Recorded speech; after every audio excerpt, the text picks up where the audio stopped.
Nesse momento em que aqui no Rio Grande do Sul se discute um imenso pacote de aumento de impostos, é importante reconhecer, não existe saída fácil para o nosso Estado.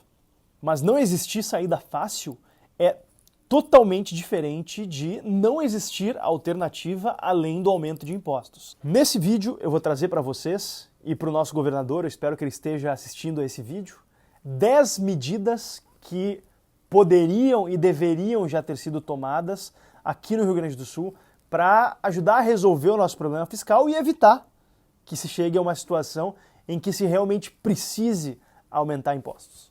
Primeira medida, aprovação da PEC do duodécimo. Lembra da questão do duodécimo? Pois é, lá em 2016, no governo Sartori, foi proposta e rejeitada uma mudança na regra da repartição dos recursos entre os poderes e órgãos no Rio Grande do Sul. Se essa proposta tivesse sido aprovada em 2016, o Poder Executivo teria nas suas mãos 4,8 bilhões de reais que ele não precisaria repassar aos outros poderes e poderia colocar em dia as suas contas, o salário dos servidores da saúde, da segurança e da educação. Estranhamente, o governador Eduardo Leite se recusa a apoiar uma proposta similar àquela proposta de 2016 que tramita hoje na Assembleia e da qual eu sou um dos proponentes. A segunda medida que o governador poderia ter tomado é ter enfrentado, na época do debate sobre as reformas dos planos de carreira de servidores do Poder Executivo aqui no Rio Grande do Sul, um debate longo que se deu de dezembro até o final de janeiro desse ano, o governador poderia ter evitado que a sua reforma fosse desidratada pela sua própria base.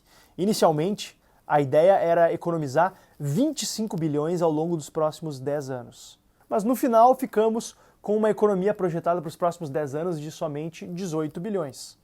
O que para um Estado à beira da falência como o nosso é uma perda significativa, uma desidratação de 7 bilhões de reais em 10 anos. A terceira medida que eu trago para vocês se relaciona diretamente com a segunda, porque faz parte dela, mas merece um destaque especial pelo seu impacto fiscal.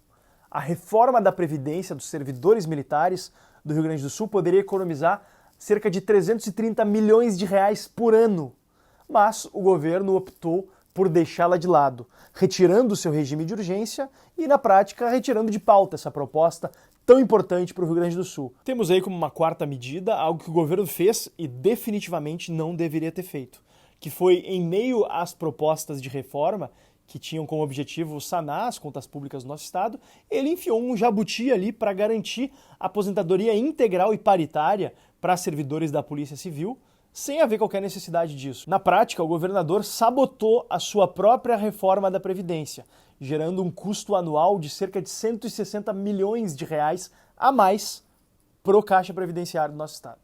Outro privilégio imoral concedido pelo governador a uma casta de privilegiados foi o pagamento de honorários de sucumbência para procuradores do Estado, com o agravante de inclusive ser ilegal.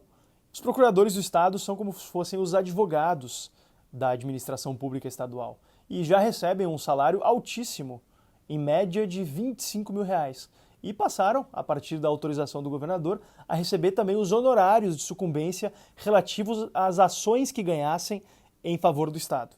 Ao todo, somente de julho a novembro do ano passado, foram gastos 8 milhões de reais em pagamentos de honorários de sucumbência para procuradores do Estado. Graças à mobilização da nossa bancada e de diversas outras aqui na Assembleia Legislativa, nós conseguimos acabar com esse privilégio imoral e ilegal, defendido com unhas e dentes pelo Procurador-Geral do Estado. Sexta medida, barrar projetos que aumentam gastos e apoiar nesse intuito a única bancada que votou contra todos os aumentos de gastos nessa legislatura.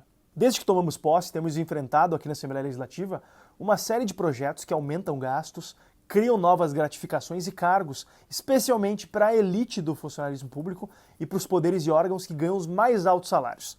Exemplo disso é o Ministério Público, que, em 2 projetos aprovados recentemente, vai ter um aumento de gastos de 16 milhões de reais ao ano, em um período em que o Brasil e o Rio Grande do Sul passam por uma crise absurda.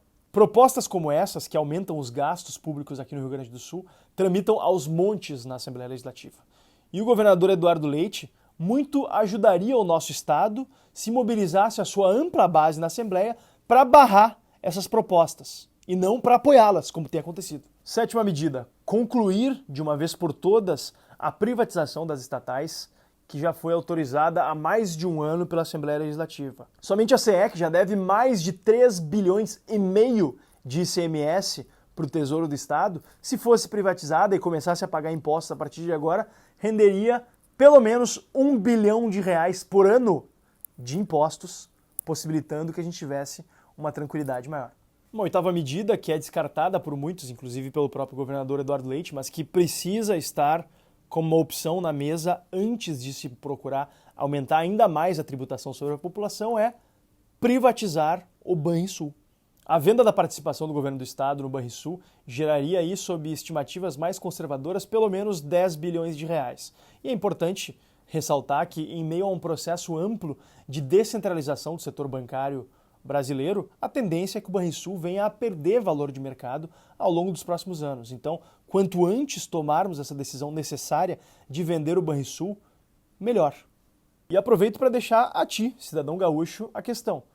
Tu prefere ter um banco para chamar de teu, só que na verdade acaba sendo do governo e dos políticos que controlam o governo, ou pagar menos impostos? Porque os dois vai ser difícil de ter. Nona medida.